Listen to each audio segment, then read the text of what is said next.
सभापति महोदय,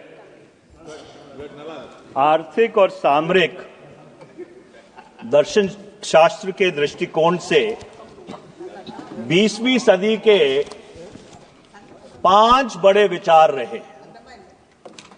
सबसे पहला, जब 1933 में अमेरिका में महामंदी आई तो तत्कालीन जो अमेरिका के राष्ट्रपति थे फ्रैंकलिन रूजवेल्ट, उन्होंने एक नए डील की घोषणा की, जिसे अंग्रेजी में न्यू डील कहते हैं।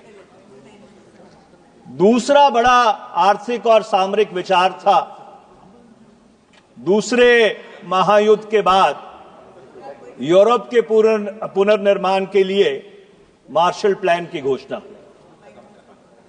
तीसरा जो बड़ा आर्थिक और सामरिक विचार था वो जापान के ऊपर जब एटॉमिक बम का प्रयोग किया गया और जापान पूरी तरह से तहस नहस हो गया, तो उसके पुनर्निर्माण के लिए एक मैकआर्थर प्लान बना।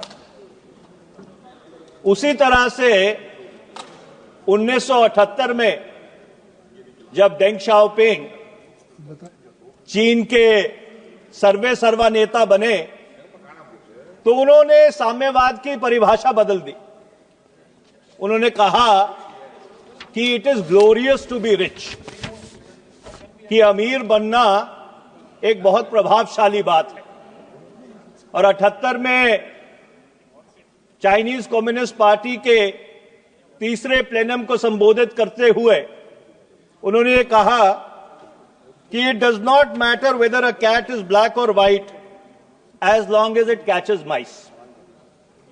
फिर 1991 आया, जब भूतपूर्व प्रधानमंत्री डॉक्टर मनमोहन सिंह के नेतृत्व में, वो देश के वित्त मंत्री थे, भारत की अर्थव्यवस्था का उदारीकरण और वैश्वीकरण हुआ। और ये बहुत ही दुर्भाग्यपूर्ण बात है कि पिछले 10 वर्ष का जो एनडीए भाजपा का शासन रहा है उसका सिर्फ एक बड़ा विचार था, और वो विचार का नाम था नोटबंदी या नोट बदली।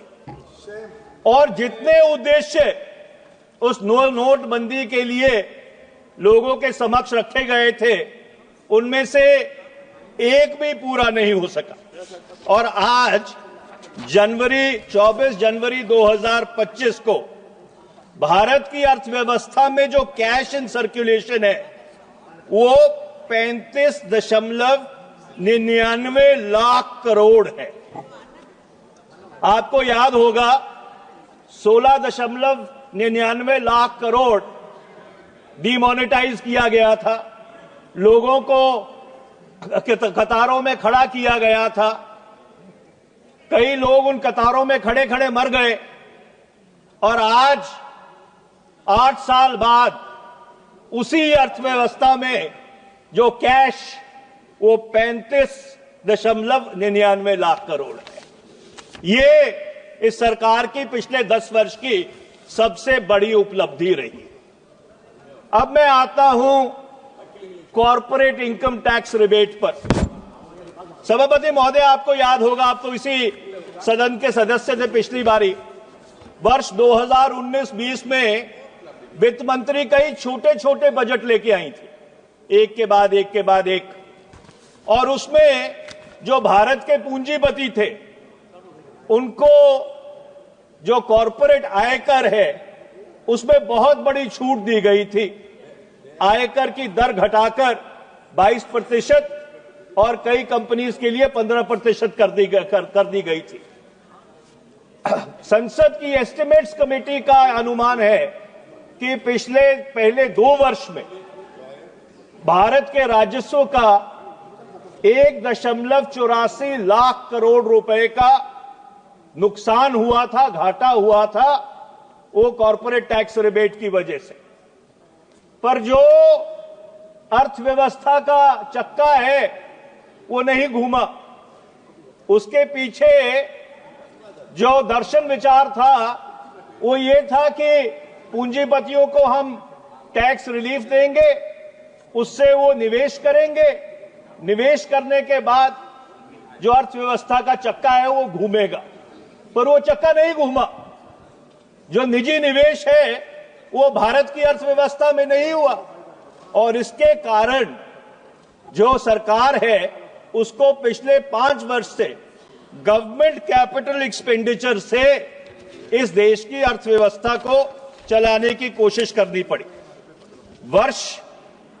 वित्तीय वर्ष 22-23 में 35% गवर्नमेंट कैपिटल एक्सपेंडिचर बढ़ाया गया, 5.54 लाख करोड़ का। वर्ष 23 में 35% फिर बढ़ाया गया, 7.5 लाख करोड़। वर्ष 24 में फिर बढ़ाया गया 37.4%, 10 लाख करोड़। वर्ष 25 में 11.1% फिर बढ़ाया गया, 11.11 लाख करोड़। और आपके वर्ष 26 में अनुमान है कि इसको 11.21 लाख करोड़ किया जाएगा। पर दुर्भाग्यपूर्ण बात यह है, जो गवर्नमेंट का कैपिटल एक्सपेंडिचर का लक्ष्य था पिछले वर्ष, वो सिर्फ 92% पूरा हो सका, सिर्फ 10.18 लाख करोड़ रुपया लगा। इसलिए हर अर्थशास्त्री ने उस समय एक ही बात कही थी कि आप ये पूंजीपतियों को पैसा मत दीजिए, आप भारत की जनता के जेब में पैसा डालिए। पर सरकार के कान के ऊपर जूं नहीं रहेंगी और 5 साल वो तजुर्बा विफल होने के बाद, पूरी तरह से धराशायी होने के बाद, इस बारी इन्होंने ऐलान किया कि हम जो आयकर दाता हैं उनको आयकर में रियायत देंगे। तो देर आए दुरुस्त आए, हमें उम्मीद है कि जो जो आयकर उपभोक्ता है उनको जो रियायत दी गई है, जो 5 साल से भारत की अर्थव्यवस्था का चक्का बिल्कुल पूरी तरह से जाम पड़ा था, वो दोबारा शायद चलना शुरू हो जाए। और ये इसलिए जरूरी है क्योंकि दूसरी तिमाही में जो भारत की अर्थव्यवस्था है वो सिर्फ 5.4% से बढ़ी थी और तीसरी तिमाही के जो आंकड़े हैं वो आंकड़े अभी तक सार्वजनिक नहीं हुए। अब मैं कुछ मैक्रो इकोनॉमिक नंबर्स पे आता हूं। रिवाइज्ड एस्टिमेट्स के अनुसार सभापति महोदय, जो वित्तीय घाटा था वर्ष 24-25 का, वो 15,59,527 करोड़ था। जो रिवाइज्ड एस्टिमेट है वर्ष 25-26 के, उसके अनुसार जो वित्तीय घाटा है वो 15,68,936 करोड़ रुपया है। इसका क्या मायना है कि जो फिस्कल डेफिसिट है, जो वित्तीय घाटा है, वो सिर्फ 591 करोड़ रुपए से कम हुआ है। और जब आप इस वित्तीय घाटे को गवर्नमेंट के बोरोइंग्स के संदर्भ में देखते हैं तो वर्ष 24-25 के जो रिवाइज्ड एस्टिमेट है उसके अनुसार सरकार ने 11,62,678 करोड़ रुपया मार्केट से ऋण उठाया था अपना खर्चा चलाने के लिए। वर्ष 2025-26 में ये जो ऋण सरकार उठाएगी, जिसे गवर्नमेंट मार्केट बोरोइंग्स कहते हैं अंग्रेजी में, वो 11,53,834 करोड़ रुपया होगा। कहने का तात्पर्य है कि गवर्नमेंट की जो बोरोइंग है मार्केट से, वो सिर्फ 8,844 करोड़ रुपए से कम हुई। अब एक बहुत बुनियादी सवाल उत्पन्न होता है, आपने आयकर दाताओं को तो आयकर में छूट दे दी, पर अगर सरकार मार्केट से इतना पैसा उठाएगी और खपत अगर बढ़ भी गई तो जो पूंजीपति हैं वो निवेश करने के लिए कहां से पैसा लेके आएंगे? क्योंकि आपने प्राइवेट इन्वेस्टमेंट को तो क्राउड इन कर दिया है। अगर सारा ही पैसा मार्केट से सरकार उठाएगी तो जो निजी निवेशक है उसके पास पैसा कहां से आएगा? और इस सवाल का आज तक सरकार की तरफ से स्पष्टीकरण नहीं आया है। अब मैं आगे आता हूं। टैक्सेस ऑन इनकम, जो रिवाइज्ड एस्टिमेट्स हैं 2024-25 के, उसमें यह कहा गया था कि सरकार के पास टैक्सेस ऑन इनकम 12,57,000 करोड़ रुपए आए हैं। जो बजट एस्टिमेट्स हैं 25-26 के, उसके हिसाब से ये जो टैक्सेस ऑफ इनकम है ये 14,38,000 करोड़ रुपए होंगे। आपने 1 लाख करोड़ की तो रिवायतें दे दी क्योंकि आपको लगता था कि उससे चुनावी फायदा होगा। अब मुझे एक बात बताइए सभापति महोदय, और आपके माध्यम से मैं सरकार से पूछना चाहता हूं, दुर्भाग्यपूर्ण बात है कि वित्त मंत्री यहां पे नहीं है, कि ये जो 1,81,000 करोड़ रुपया है, वित्त राज्य मंत्री जी हैं और आपकी बात को सहमत कर रहे हैं। ऐसा है सभापति महोदय, इस सदन की परंपरा रही है, जब बजट का डिबेट होता है तो वित्त मंत्री सदन में बैठते हैं। मैं जितने साल इस सदन का सदस्य रहा हूं, मैंने कभी ऐसा नहीं देखा कि वित्त मंत्री आपके सदन में मौजूद ना हो जब बजट के ऊपर डिस्कशन हो रहा हो। तो आप दोबारा स्पष्टीकरण मत दीजिए कि वित्त राज्य मंत्री बैठे हैं। मैं भी उनको जानता हूं, मैंने देखा है उनको बैठे हुए, पर ये सदन की परंपरा के बिल्कुल अनुकूल नहीं है। वो राज्यसभा ये गलत है राज्यसभा में। अच्छा, मैं आगे चलता हूं। अब मुझे आप एक बात बताइए निशिकांत जी, आप बैठे रहिए। मानवीय जी, I am not yielding, please sit down. I am not yielding.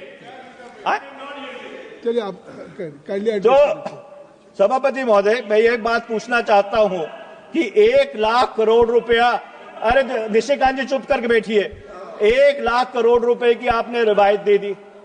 अब मुझे आप एक बात बताइए कि 1,81,000 करोड़ रुपए, आई एम नॉट यील्डिंग,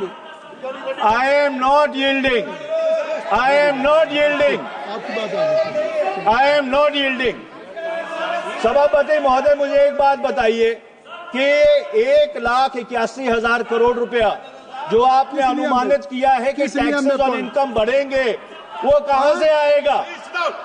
सभापति महोदय इधर देखिए, उनको बिठाइए। एक मिनट, नहीं, नियमों में व्यवस्था प्रश्न मांगा है।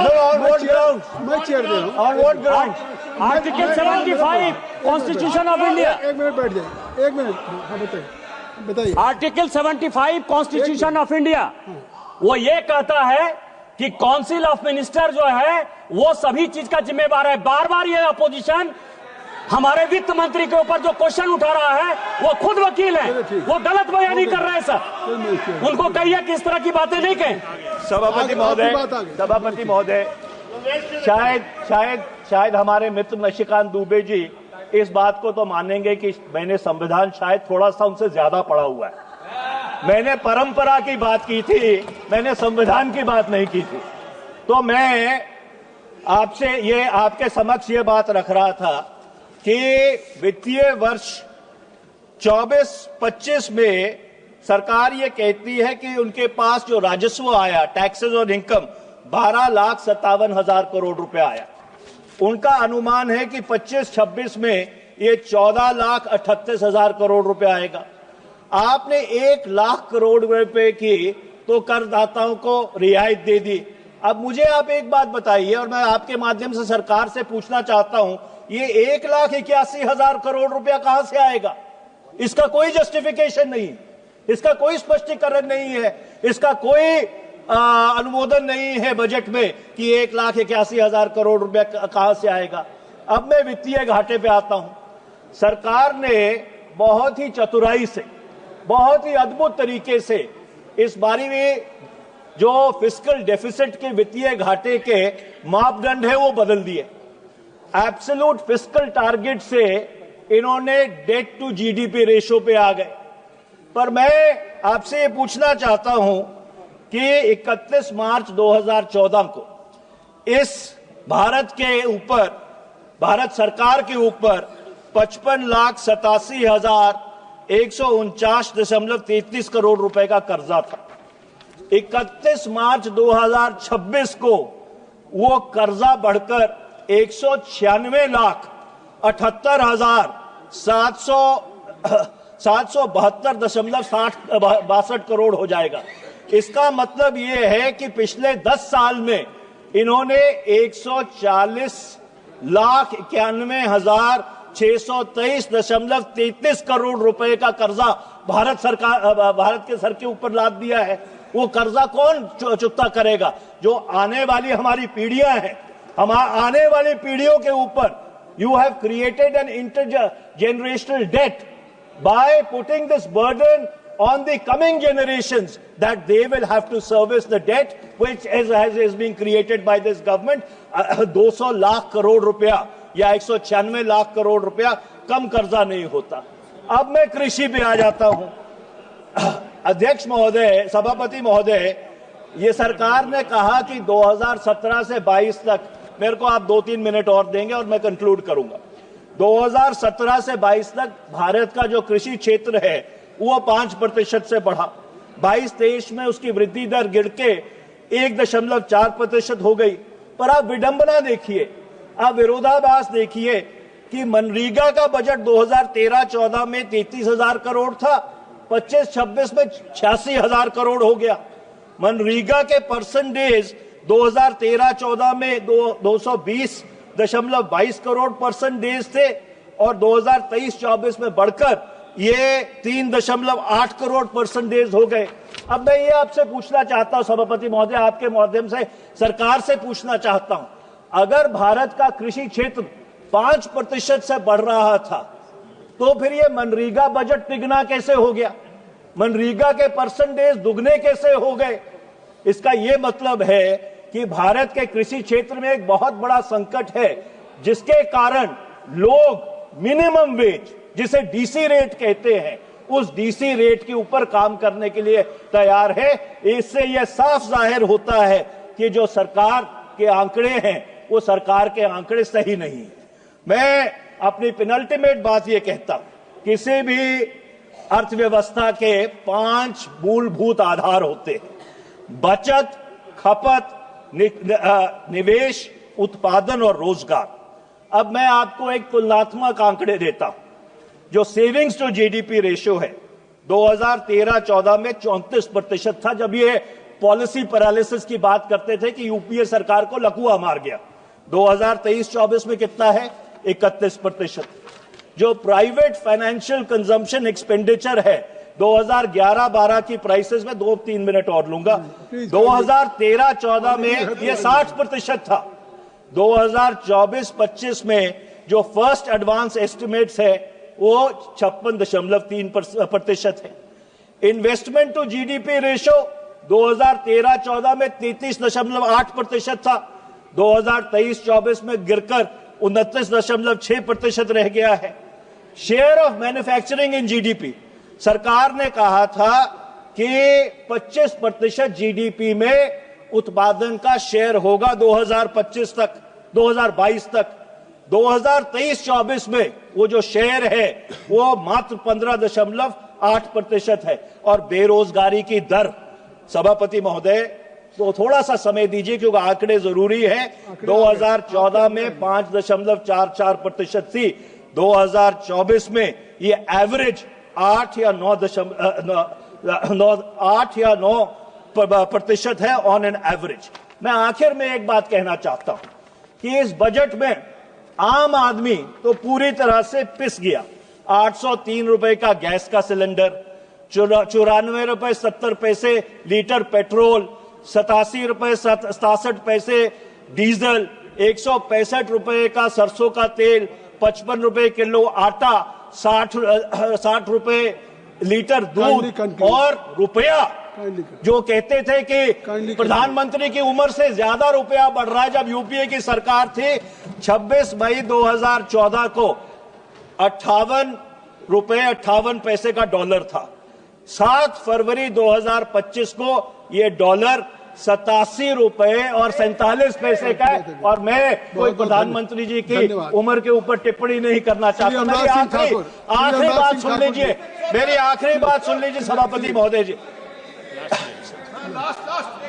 There was one big idea, और मैं अंग्रेजी में बोलता हूं, there was one big idea in the economic survey, and that one big idea was that the chief economic advisor told the government that they need to get out of the way of the people.